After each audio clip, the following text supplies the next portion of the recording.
नमस्ते विद्यार्थियों, डॉक्टर कीर्ति की हिंदी की दुनिया में आपका स्वागत है। आज मैं आपके लिए कक्षा 10वीं हिंदी लोक भारती इसकी दूसरी इकाई से दूसरा अध्याय 2 लघु कथाएँ जो कि पूरक पठन के अंतर्गत आता है उसका स्वाध्याय लेकर आई हूँ। आइए आज हम इसको सॉल्व करते हैं। इसका स्वाध्याय हमें दिया गया है 56 नंबर पेज पर।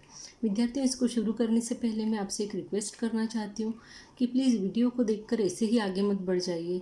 सब्सक्राइब ज़रूर कीजिए और लाइक ज़रूर कीजिए, क्योंकि व्यूज़ आ जाते हैं पर सब्सक्रिप्शंस नहीं आते और लाइक नहीं आते। आपके सब्सक्रिप्शंस और आपके लाइक्स जो है वो मुझे अगले वीडियो बनाने के लिए प्रेरणा देते हैं। तो रिक्वेस्ट है आपसे कि सब्सक्राइब ज़रूर करें। आइए इसके पहले क्वेश्चन को हम देख लेते हैं। पहला क्वेश्चन इस तरीके से है कि सूचना के अनुसार कृतियाँ कीजिए। सूचना के अनुसार कृतियाँ में पहला है संजाल पूर्ण कीजिए और प्रश्न दिया है गर्मी की विशेषताएं। गर्मी की विशेषताओं में हमें लिखना है लू चलना पहला, दूसरा लिखेंगे हम उमस होना, तीसरा हम लिखेंगे भीषण गर्मी, चौथा हम लिखेंगे अंगारे सी तपन। ठीक है, दूसरा क्वेश्चन हम देख लेते हैं इसमें क्या है। तो पहला दूसरे में है उत्तर लिखिए। इसमें हमें प्रश्न दिया है मौसम ऐसा था। कैसा था मौसम? लिजलिजा। पहला है लिजलिजा मौसम था, दूसरा है घुटन भरा मौसम था। अब यहाँ पे क्वेश्चन नंबर 3 को हम देख लेते हैं कि कारण लिखिए। कारण लिखिए में हमें सबसे पहला प्रश्न दिया है युवक को पहले नौकरी न मिल सकी। क्यों न मिल सकी?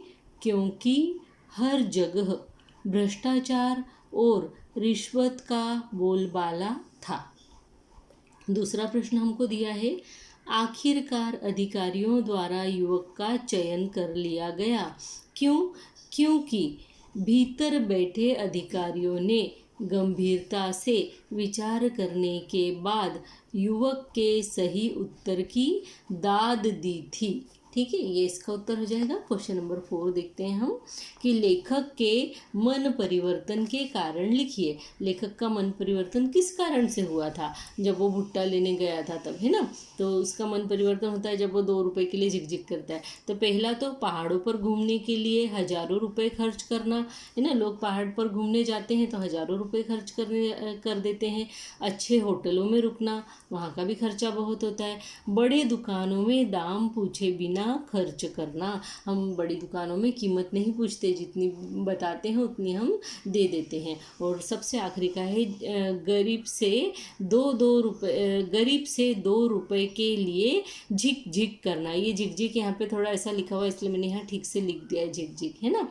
इस तरीके से क्वेश्चन नंबर 5 है कि प्रवाह तालिका पूर्ण कीजिए। प्रवाह तालिका में हमको प्रश्न दिया है लोग रिश्वत देकर ये लाभ उठाते हैं। क्या क्या कार्य करवाते हैं मतलब लोग रिश्वत देकर? तो हम यहाँ लिखेंगे पहला नंबर रुके हुए कार्य करवाना, दूसरा दबी हुई फाइलें निकलवाना, तीसरा टलती हुई पदोन्नति करवाना यानी प्रमोशन, और चौथा है रोकी गई नौकरी प्राप्त करना, है ना। नेक्स्ट क्वेश्चन हमको यहाँ पर इस तरीके से दिया है कि भ्रष्टाचार एक कलंक विषय पर अपने विचार लिखिए। तो ये कहानी जो है ये भी भ्रष्टाचार के ऊपर ही आधारित थी। अब इसके अंदर जो हमें लिखना है कि भ्रष्टाचार समाज में एक कलंक के रूप में है, तो आइए उसको कैसा लिखना है हम देखते हैं। भ्रष्टाचार एक कलंक, यह एक बहुत ही मतलब हमेशा आने वाला टॉपिक है जिसके बारे में हम सब जानते हैं। बहुत कुछ ज़्यादा आपको डिटेल में बताने की ज़रूरत नहीं है। ऐसा बहुत कुछ है जो आप मन से भी लिख सकते हैं, इसलिए मैंने यहाँ थोड़ा बहुत ही लिखकर आपके सामने पेश किया है। जैसे भ्रष्टाचार अर्थात भ्रष्ट धन आचार। भ्रष्ट यानी बुरा और आचरण, आचार यानी आचरण, अर्थात वह आचरण जो अनुचित हो, बुरा हो, है ना। अभी हम देखते हैं जो उचित न हो उसे अनुचित कहा जाएगा, है ना। देखते हैं भ्रष्टाचार, यह शब्द हमारे लिए कोई नई बात नहीं है। आए दिन हम भ्रष्टाचार इस शब्द से के संपर्क में आते ही रहते हैं, ना, सुनते ही रहते हैं कई समाचार इस तरह के। यह एक धीमे जहर के रूप में प्राचीन काल से ही समाज में रहा है, यानी ये आज की बात नहीं है, प्राचीन काल से, मुगल काल से, उसके भी पहले से ये समाज में पनप रहा है। भ्रष्टाचार कई प्रकार का होता है। इसके चंगुल से अब कोई भी क्षेत्र अछूता नहीं है, चाहे वो खेल हो, शिक्षा हो, राजनीति हो या चिकित्सा का क्षेत्र हो, मनुष्य स्वार्थ और धन लोलुपता यानी धन प्राप्त करने की लालसा के कारण ऐसा कार्य करता है। चिकित्सा के क्षेत्र में इसी लालच के कारण लोगों की जान से खिलवाड़ किया जाता है। यानी आजकल बिना कारण अगर नहीं भी करवाना हो तो ऑपरेशन करवाएंगे, महंगी महंगी दवाइयाँ लिख कर देंगे जिससे कि पैसा कमाया जा सके, और ऑपरेशन का खर्च भी बढ़ चढ़ कर होता है। आगे देखते हैं, आजकल समाज में तेजी से भोगवादी प्रवृत्ति फैल रही है, यानी लोग आराम से रहना चाहते हैं, है ना। लोग रातों रात धनवान बनना चाहते हैं। अपनी भौतिक समृद्धि को बढ़ाने के लिए लोगों ने भ्रष्टाचार को ही शिष्टाचार बना लिया है, यानी ये अनुचित को उचित बना लिया है। इस तरीके से छोटे कामों के लिए भी लोगों को रिश्वत का सहारा लेना पड़ता है। आजकल कई ऐसे कार्य होते हैं, छोटे छोटे कार्यों के लिए भी हमें रिश्वत देना पड़ती है। साधारण अगर हमें राशन कार्ड बनवाना हो, हमें अगर आधार कार्ड बनवाना हो, अगर हमको कास्ट सर्टिफिकेट बनवाना हो, या किसी अच्छी जगह पर अपने बच्चे का दाखिला करवाना हो, अच्छे हॉस्पिटल में अच्छे डॉक्टर से इलाज करवाना हो, हर जगह पर जहाँ देखेंगे वहाँ हमें भ्रष्टाचार दिखाई देता है। छोटे से छोटे और बड़े से बड़े कामों के लिए, बच्चों के एडमिशन वगैरह के लिए भी आप देखते हैं, है ना, कितने तरह के भ्रष्टाचार जो है हमारे समाज में फैले हुए हैं। लोगों में देशभक्ति और कर्तव्य निष्ठा की भावना खत्म होती जा रही है। यह हमारे राष्ट्र ही नहीं अपितु संपूर्ण संसार के लिए चिंता का विषय और अभिशाप बन गया है ना। सिर्फ हम ही नहीं है जो भ्रष्टाचार के इस कलंक में जकड़े हुए, बल्कि संपूर्ण संसार में हर जगह पर जो है भ्रष्टाचार व्याप्त है। इस कलंक को दूर करने के लिए हम सभी को मिलकर कार्य करना होगा। यानी अगर इसको मिटाना है तो क्या करना है, हम सबको मिलकर कार्य करना है। सरकारी संस्थाओं को लोगों में विश्वास जगाना होगा। यानी आजकल लोगों का जो है सरकारी संस्थाओं पे से, सरकारी ऑफिसेस, उनके लोगों पर से जो है, सरकार पर से स्पेशली विश्वास उठ गया है, और इसी कारण तो जो है भ्रष्टाचार फैलता जा रहा है ना। अब हम देखते हैं इसके अंतर्गत कि सरकारी संस्थाओं को लोगों में विश्वास जगाना होगा और जनता को समाज का जिम्मेदार नागरिक होने के नाते प्रण लेना चाहिए कि न भ्रष्टाचार करेंगे न करने देंगे। और यहाँ हम मोदी जी का घोष वाक्य लिख सकते हैं कि न खाएंगे न खाने देंगे, है ना। आपको इतना समझ में आ गया। अब हम अगला क्वेश्चन देखते हैं क्या है। अगला क्वेश्चन इस तरीके से है कि पेज नंबर 57 पर आपको ये दिया हुआ है, भाषा बिंदु के अंतर्गत अर्थ के आधार पर निम्न वाक्यों के भेद लिखिए। अब यहाँ पे अर्थ के आधार पर होते हैं और रचना के आधार पर होते हैं। तो अर्थ के आधार पर यहाँ पे हमें जो वाक्य है उनके नाम लिखना है कि कौन सा वाक्य है, प्रश्नवाचक, विधानवाचक, जो भी है ना। और रचना के आधार पर जब होते हैं तो सरल, संयुक्त और मिश्र वाक्य होते हैं। और काल के आधार पर जब होते हैं तो भूतकाल, भविष्यकाल और वर्तमान काल होता है। ठीक है, अब हम देखते हैं क्या पैसा कमाने के लिए गलत रास्ता चुनना उचित है। तो ये कौन सा वाक्य है, प्रश्नवाचक वाक्य है, क्योंकि प्रश्नवाचक चिन्ह लगा है। दूसरा है, इस वर्ष भीषण गर्मी पड़ रही थी। ये एक साधारण वाक्य है, इसलिए इसको विधानवाचक वाक्य बोला जाता है। इसमें एक ही सब्जेक्ट और एक ही प्रेडिकेट होता है। आप उन गहनों की चिंता न करें, न यहाँ पे जो है निषेध को बता रहा है, इसलिए निषेधवाचक वाक्य है। सुनील जरा ड्राइवर को बुलाओ, ये कौन सा है, आज्ञावाचक वाक्य। आप आज्ञावाचक के लिए एकदम ध्यान रखिए कि हम किसी को छोटे से छोटा भी कार्य बोलते हैं ना कि अरे वहाँ बैठ जाओ, जरा एक गिलास पानी दे देना, प्लीज़ एक गिलास पानी दे देना, ये भी अगर आप बोलते हैं तो किसी को ऑर्डर ही हम एक तरह से देते हैं निवेदन के साथ में, है ना। यानी किसी को हमने छोटा सा भी कार्य करने के लिए बोला, ये किताब दे दो, है ना, या ये पेन वहाँ रख दो, तो समझ लो ये सारे वाक्य जो है आज्ञावाचक वाक्य है। दूसरा है, अपने समय के लेखकों में आप किन्हें पसंद करते हैं, प्रश्नवाचक वाक्य है। ठीक है, सैकड़ों मनुष्यों ने भोजन किया, कैसा वाक्य है, विधानवाचक, क्योंकि यहाँ हमको सरल वाक्य दिखाई दे रहा है। हाय कितनी निर्दयी हूँ मैं, ये जो चिन्ह है ये हमें बता रहा है विस्मयादि बोधक वाक्य है। काकी उठो भोजन कर लो, कैसा है, आज्ञावाचक, बड़े अच्छे से बोला गया है लेकिन फिर भी कुछ करने के लिए कहा गया है, आज्ञावाचक वाक्य है। वाह कैसी सुगंध है, आप समझ गए होंगे इस वाक्य से, विस्मयादि बोधक। तुम्हारी बात मुझे अच्छी नहीं लगी, नहीं, ये इसको निषेध को बता रहा है, नकारात्मकता को बता रहा है, निषेधात्मक वाक्य। अगला देखते हैं, कोष्टक कोष्टक की सूचना के अनुसार निम्न वाक्यों में अर्थ के आधार पर परिवर्तन कीजिए। अर्थ के आधार पर हमें परिवर्तन करना है, वाक्य को बनाना है। जो हमें ऊपर अभी दिए हुए उन्हीं को हमें अर्थ के आधार पर यहाँ बनाना है। जैसे थोड़ी बातें हुई, अब इसको हमें निषेध बनाना है, यानी कि थोड़ी भी बातें नहीं हुई। हम ऐसा नहीं लिख सकते ना, थोड़ी बातें नहीं हुई, थोड़ी भी बातें नहीं हुई। मानो इतना ही बोल सकी, तो हमको इसको प्रश्नवाचक प्रश्नार्थक बनाना है, तो हम लिखेंगे क्या मानू इतना ही बोल सकी, तभी ये जाके क्या हो जाएगा, आपका प्रश्नवाचक वाक्य हो जाएगा। ठीक है। मैं आज रात का खाना नहीं खाऊंगा, विधानार्थक बनाना है, तो मैं आज रात का खाना खाऊंगा। विधानार्थक वाक्य अगर नकारात्मक दिया हुआ, आपको निषेधात्मक दिया हुआ है, तो उसको विधानार्थक बनाने के लिए हमें उसको पॉजिटिव बनाना पड़ता है। ठीक है, हम उसको सकारात्मक में बदल देते हैं। गाय ने दूध देना बंद कर दिया, विस्मयार्थक वाक्य बनाएंगे, अरे गाय ने दूध देना बंद कर दिया। इस तरीके से तुम्हें अपना ख्याल रखना चाहिए। आज्ञार्थक वाक्य, तुम अपना ख्याल रखो, या तुम अपना ख्याल किया करो। ठीक है, इस तरीके से रखा करो, ये भी आज्ञाकारक वाक्य हो जाएगा, आज्ञार्थक वाक्य हो जाएगा। नेक्स्ट देखते हैं। अब ये जो क्वेश्चन है आपको अपने की प्रथम इकाई के पाठों में से अर्थ के आधार पर विभिन्न प्रकार के 5 वाक्य ढूंढ कर लिखिए, ये आप स्वयं कर सकते हैं। नेक्स्ट है रचना के आधार पर वाक्यों के भेद पहचान कर कोष्टक में लिखिए। इसमें पहला वाक्य दिया है, अधिकारियों के चेहरे पर हल्की सी मुस्कान और उत्सुकता छा गई। तो यह एक कैसा वाक्य है, यहाँ पे और देख के हमें ये नहीं करना है कि यहाँ और लिखा है तो संयुक्त वाक्य नहीं, ये और किसी 2 सेंटेंस को नहीं जोड़ रहा है, तो इन दोनों शब्दों को जोड़ रहा है ना, मुस्कान और उत्सुकता को, इसलिए यह एक सरल वाक्य है।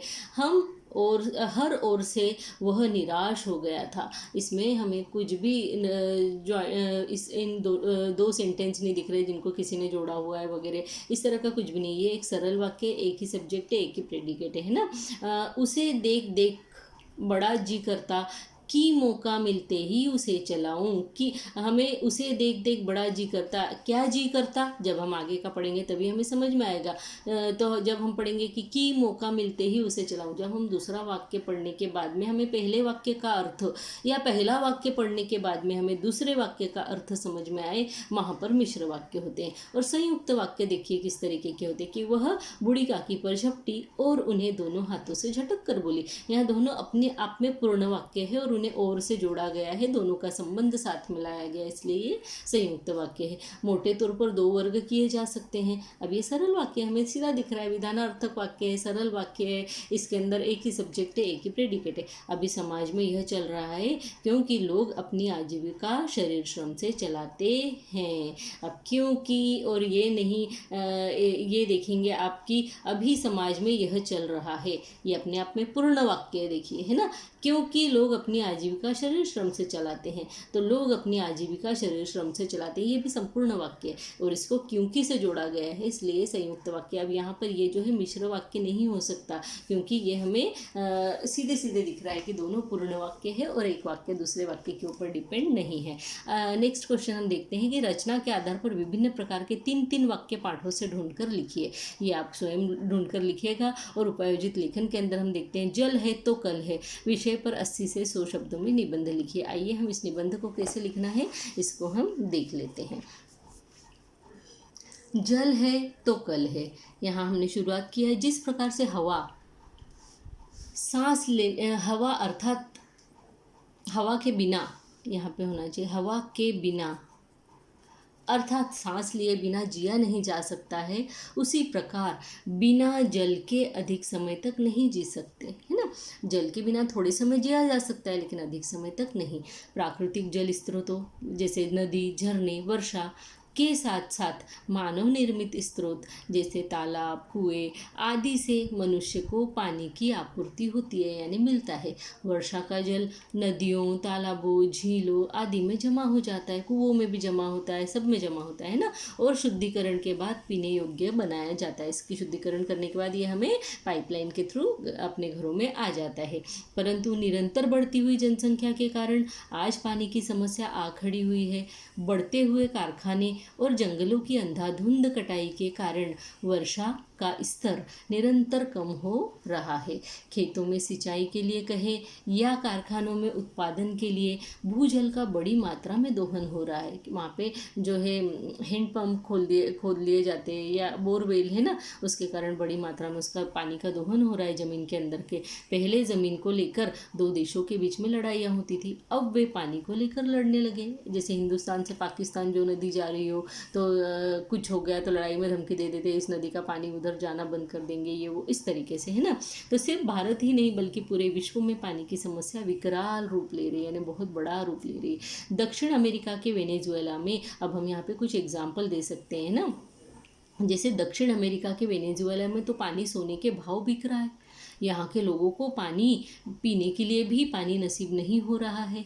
कहा तो यह भी जाता है कि दूसरा विश्व युद्ध पानी की समस्या से ही जन्म लेगा। अब हम यहाँ दूसरा उदाहरण एक देते हैं कि नॉर्थ अफ्रीका का मोरक्को एक ऐसा देश है जिसने पानी की समस्या से बचने के लिए पानी की खेती करके दुनिया के सामने एक मिसाल पेश कर दी। क्या हम सोच सकते हैं कभी पानी की भी खेती की जा सकती है करके?